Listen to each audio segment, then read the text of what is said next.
Hey everyone, welcome back to another episode of Infinite Jess. I'm Jess Kleinschmidt for MLB.com's Cut 4. I'm so excited this week because it's All-Star Week, or it was All-Star Week. It's over now, which makes me really sad because honestly it was one of the best All-Star breaks I've ever witnessed, and those festivities included a really phenomenal performance by Bryce Harper in the Home Run Derby. You can't write stuff like that, even though people wrote about it after it was done. It's fine. All-Star red carpet, guys were fire, showing off them fashion, loved it. Of course, the Futures game was really fun as well. We got to introduce the world to a lot of the guys you'll be watching in the future, that's why it's called the Futures game. Wow, okay, I see you. That was great as well. And of course, the All-Star game itself was great. I just love watching the guys get together and having fun and reminding people that baseball is #fun. Have some fun with it. And of course, the guy who happened to be there, one of them, of course, is one of the two guys that I absolutely love on Cespedes Family Barbecue, and that's Jake Mintz. He's joining me today because he was, like I said, at the All-Star game, all the festivities, the Futures game as well. He was actually in the dugout, so I asked him a few questions about that. And Mark Sheldon, Reds beat reporter for MLB.com, who I love. We're not going to talk about Joey Votto much, but we are going to talk about Taylor Trammell, number 3 prospect for the Reds, according to MLB Pipeline. He had a really cool moment at the Futures game, and I want to relive that moment because it was fantastic. And we get to learn a little bit more about him and what he has to bring to the Reds organization. So let me give Jake a call, and I think he's like at some baseball field, which is like, I love that he did that for me. That was really sweet. Cute little background. Perfect. So here we go. I asked you what your particular favorite moment was. Without question, we both kind of agree on this, and that's, of course, Bryce Harper's fantastic performance at the Home Run Derby. So here's a quick clip of that. Clock stops. He's got 30 seconds. Yes!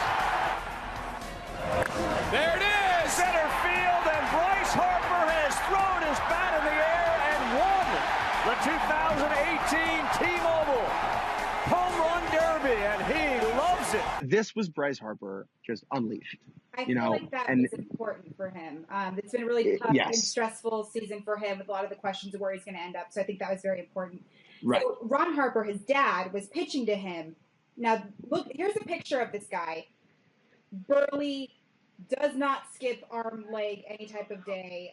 Bearded out. What kind of, how intimidated were you knowing that this guy was throwing pitches? I mean, that's actually Danny Espinosa. Right. That's true. So I thought it was cool for Bryce to have his former teammate come out there and throw to him. I thought that was really beautiful. Ron Harper threw to Bryce, in the last Derby he did. And I'm pretty sure Yoenis Cespedes won that. Right. Just pretty sure, which is cool. Get out there, but yes. I don't remember Ron Harper, being that notable, looking in the last Derby. So I'm impressed that over the last, 4 years, he has just apparently lived in the gym and has grown out, or maybe the woods. Maybe he's just in the woods the whole time. But it was very striking, and he immediately puts himself on the Mount Rushmore of ripped baseball fathers with Marcus Stroman's dad. Stroman's dad, yes. Of course. Who would and win so we have 2 more those spots. two in arm wrestling? I'm going Stroman. Stroman's dad. Stroman's dad's arm is like the size of Ron Harper. That's true. He's like his leg. You could take off my leg and attach it to his arm, and that's Marcus Stroman's. Well, Marcus Stroman's arm is his dad's arm is great because most people who are strong, their arms are strong in this direction, this way. Right. Marcus Stroman's dad ran out of room going this way, and so the muscle just has to go that way, and so it's insane. It's an insane arm. You can't make shirts for him. You have to sew up a parachute and pray for the best kind of deal. Yeah, it's great. So if you were ever to participate in a home run derby, who would be pitching to you? Who do you trust enough for that's a tough thing to do. Not Jordan. Yeah, well, naturally. My other half of the Cespedes Family Barbecue, Jordan Schusterman, not Jordan, because he used to throw BP to me in high school when I was a hitter, and he would not wait.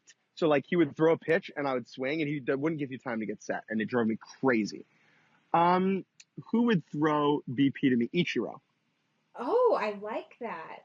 Yeah, Ichiro would do it because he's practicing. Gemma probably loved that answer. Well, I know she. I had this I had this dream the other day after the Derby. I had a dream that Ichiro was going to pitch to Ohtani in the 2020 Home Run Derby in LA.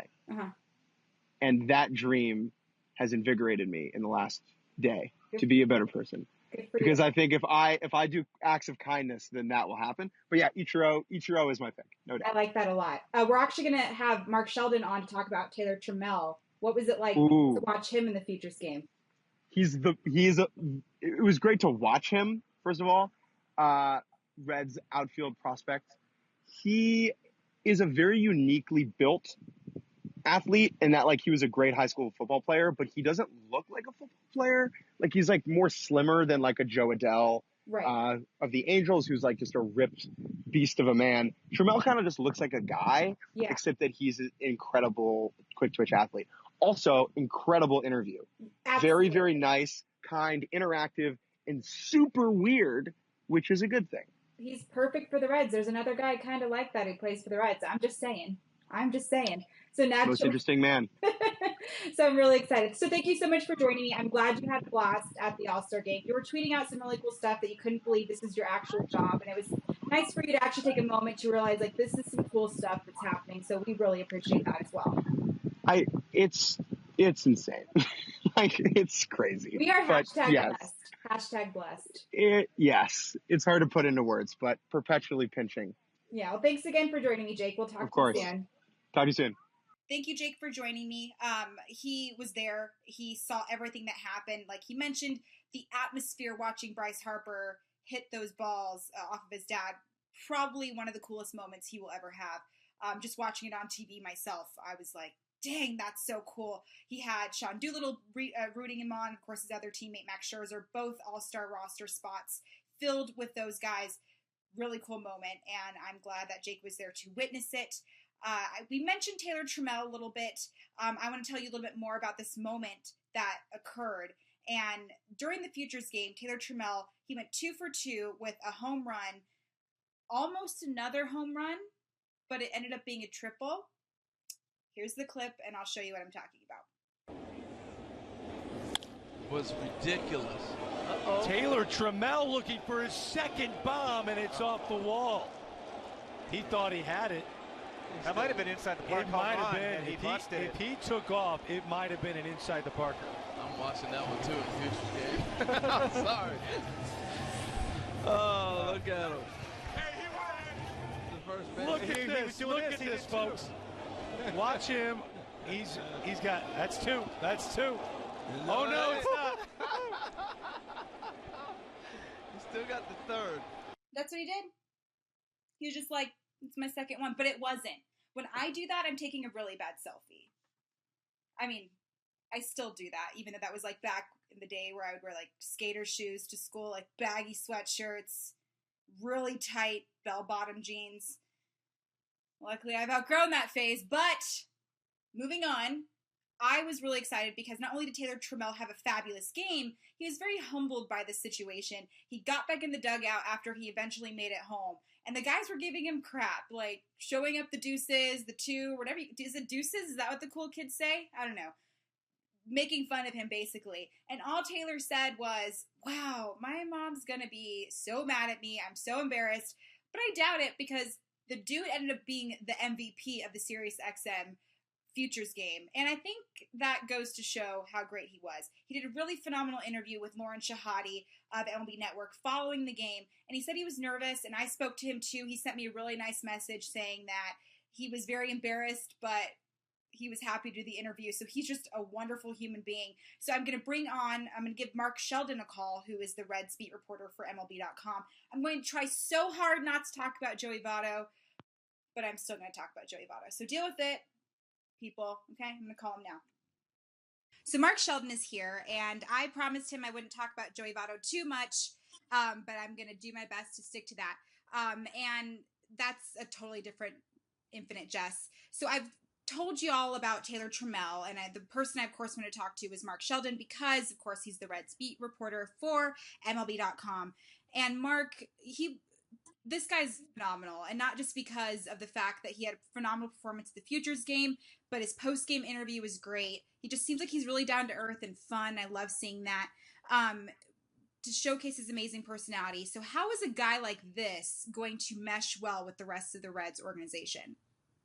Well, I think they're definitely grooming a very mature young guy for his age. I got to meet him on the last Reds Winter Caravan. They brought him along, and I went to Indianapolis, and I got to meet him and a few of the other players, of course. And but I had never spoken to him before, and I just was very impressed with him. Him and Hunter Green, honestly, they both are very mature for their age.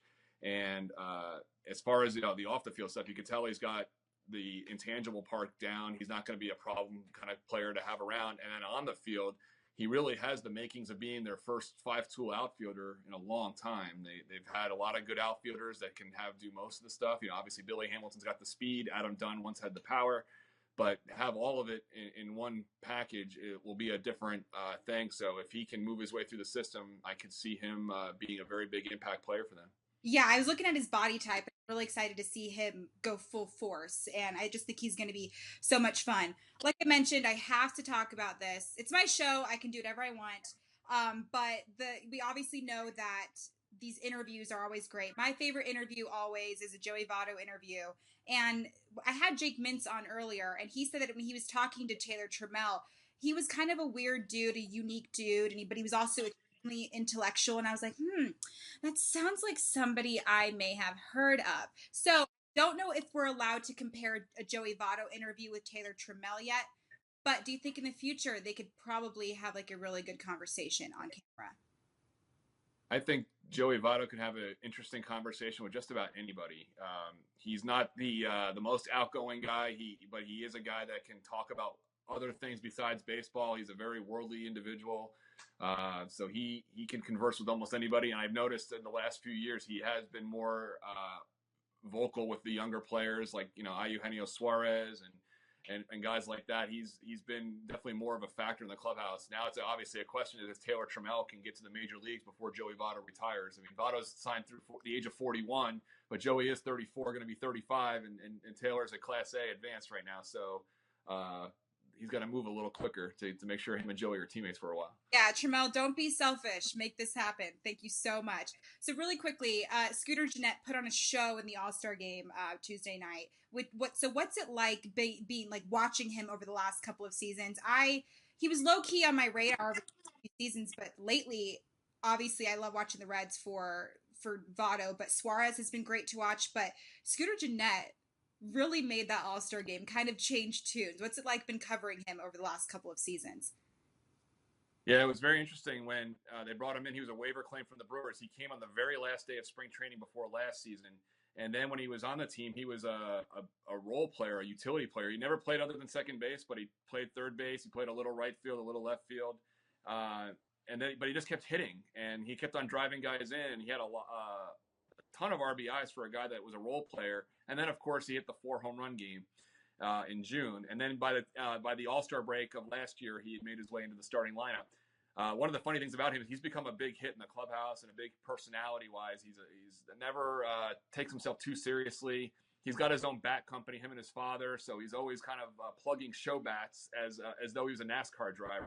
You can kind of see him talking about his bats and why he did this and that, and his teammates always laugh when he's doing an interview in the distance in the background because they know he's doing something silly or things like that. And but he's just an interesting guy, and he's been a good addition to this team. He's 28, so he's not too young, and he's also not too old. He's in that kind of sweet spot, and he can relate to a lot of players, and they really liked having him. And it looks like now, because of his success and the team's recent success, and with the injury to their number one prospect, who's also a second baseman, Nick Senzel, it looks like they're not going to trade him. It's not official, or definite, but they're doubtful they're going to trade him, and it looks like they may even extend him, which will be interesting to see. He's a free agent after 2019. Yeah, no, I love watching him play. I just feel like every time he steps up to the plate, something's about to happen. So just to watch him in that All-Star game and make something happen. And I remember just watching that pitch, like this thing's going to go. And he made contact, and you're like, yep, there it goes. No, it was perfect because they were saying he wasn't going to play because of a nagging injury, which they didn't describe. I mean, I know he's been bothered by a shoulder, so if this is a different nagging injury, I'm not sure. So I was like, well, I guess Scooter Gennett's going to be the one guy not play, and I'll have to talk to him when he gets back about being the only guy not to play for the National League. And then he comes in and hits a home run, which is very Scooter-like. He loves to get those kind of pitches, and he loves to do a lot of things with them, and he likes when the pressure's on. So he did a great job in that moment, and kudos to him. Yeah, no, he absolutely represented the Reds extremely well, and I was really glad. And then Joey Votto got his first hit ever in an All-Star. Yeah, that's amazing, huh? Really, which is weird to think about when you kind of stop and think, it's like, wow, but, hey, history was made last night, so it's good. Thank you, Mark, so much for joining me, and I appreciate it, and I'm glad I didn't overwhelm you with the Joey Votto questions yet. Not at all. We'll have to get some Chick-fil-A sometime. Yes, absolutely. Chick-fil-A and Joey Votto talk is like two of my favorite things. Thank you so much. All right, thank you. So thank you, Mark, so much for joining me. I had to sneak a Joey Votto question in there. And that Scooter Gennett guy's pretty phenomenal, too. He's given the Reds fans a little bit more stuff to be excited about. And I was really curious to see what Trammell can bring to the game. He's very Joey Votto-esque, and Jake Mintz talked about that earlier, how he's unique, he's a little bit quirky, and I love players like that, obviously, with Joey Votto being my favorite player. Always fun to talk about in that aspect. And thank you guys both for joining me. Of course, Jake Mintz of Cut 4's Cespedes Family Barbecue and MLB.com's beat reporter, Mark Sheldon. Love them both. So glad they were able to stop by. But, people, it is the best part of the show because it's Tell Me Something Good.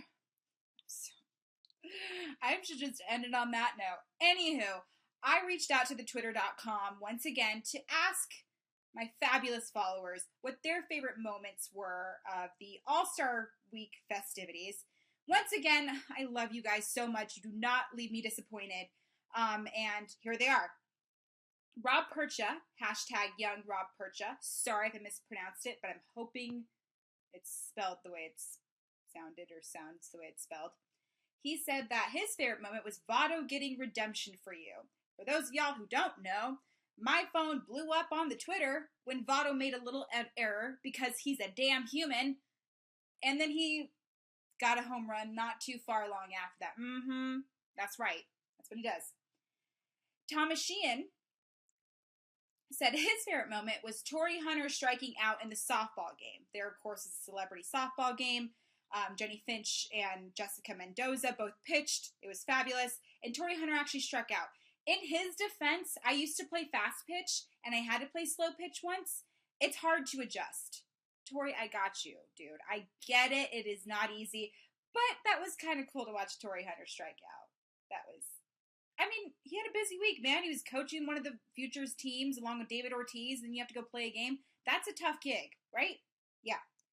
Yogi Patel at Yogster92 said that his favorite moment was Kemp being asked about the Machado trade while he was in left, or Harper being asked if Trout was the best player in the game, or just the fact that the players were mic'd up. That was probably one of my favorite moments, too. I love that Bryce Harper was mic'd up, Mike Trout was mic'd up, Francisco Lindor was mic'd up. Did we deserve that? We absolutely didn't, but we got it. Who could not love Francisco Lindor with a microphone? And it was just great. And I love that. Mid-game interviews, they're taking selfies. Like, it was the coolest thing ever. In the middle of a game. Everybody was having fun. I just love that. Even Manny Machado, who was dealing with all these trade rumors and trade news types of stuff, who's like, I'm hanging out, chilling, living my best life. Good for you. Speaking of selfies, there was this awesome selfie that Stacey Wheeler reminded me of that Manny Machado and Matt Kemp, perhaps future teammates, took. And they just looked so happy. So happy. I wonder if they have a discussion like, this is my good side, because this is my good side, guys. You want to take a selfie with me? First of all, don't ask me to take one, because if I'm looking haggard, it's not happening. Kate Hensler said Bryce Harper calling Mike Trout the best player in baseball was her favorite moment, which is cool. Joey Votto's done it before, and that to me is the coolest thing ever, because these guys know you're only as good as the best player, right? Not as good, but that's your competition. That's fabulous. I love that. And that Bryce Harper was mic'd up and talking about Mike Trout, and that was really fantastic. John McIntosh said, seeing the camaraderie amongst the players and the sheer fun they were having, just like being on the Little League or high school field again with your boys. I absolutely love that as well. And I think that the All-Star game, it's a break, and I kind of feel bad, you really want those guys to actually take a break, and some of them actually get to do that. They're just loose, and they're having fun, and they're enjoying themselves. And it reminds you when you used to sit up in the bleachers and watch your little brother or your little sister play Little League and in high school and everything like that, where they're chattering, which that drives me nuts. I'm so glad MLB players don't do that. Like, hey, about it, what do you say now, kid? I like that in Little League and up to college, but beyond that, stop. Okay. Wesley Gayer said, players mic'd up. Amen. I'm gonna write that again because I loved it. Harper actually seemed affable and humble, and as a Braves fan, I actually am a little bit, very little, of a fan now. That's okay. And my goodness, how can anyone not like Lindor? He was great. From top to bottom, MLB got this one right. The Derby was great as well. Couldn't agree more. You guys are fantastic. There were so many positive messages sent to me about how people loved the Home Run Derby. They loved the All-Star game, and that warms my heart, and I really appreciate that. So thank you guys so much for joining me on a very special edition of Infinite Jess, and I will see you next time.